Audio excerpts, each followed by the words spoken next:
Hello everyone, আজকে এসেছি আমাদের তরমুজগুলোই জল দিতে। তো চলো দেখো কতটা জল দেওয়া হলো এবং কতটা বাকি আছে আর জলটা কেমনভাবে আসছে। চলো দেখতে থাকো। এই দেখো জলটা এটা দিয়ে আসছে, অনেক দূর থেকে আসছে, মানে ফিতা আমাদের কম হয়ে গেছে আর কি, তার জন্য অনেকটা ডং করে করে আনতে হয়েছে। এই দেখো এই ক্যাপচার পুরোটা ডং আছে, তার উপরেও আরও ডং করে আছে। তো উপর দিকে যাবো একটু পরে। তো এটা দেখো এখন আমাদের যেটা সব থেকে ছোটো ক্ষেত বা শেষের ক্ষেত, ওটাতে এখন জল দেওয়া চলছে। ফ্রেন্ডস এই দেখো 2 লাইন হলো আর অনেকটা বাকি আছে। আর উপরের দিকে চলো একবার যাই দেখাই দিই কতটা হলো আর কেমনভাবে জলটা আসছে।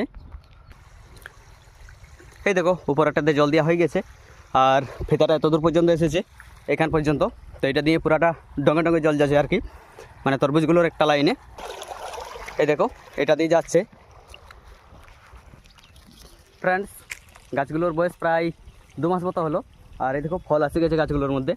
তো চলো একবার দেখাই দিই ফলটা।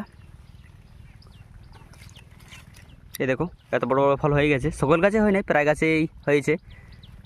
2 মাস হয়ে গেল আর 1 মাস পরেই পেকে যাবে এগুলো। তো চলো ব্লগটা এখানে শেষ করছি। লাইক কমেন্ট সাবস্ক্রাইব জলদি করে দাও।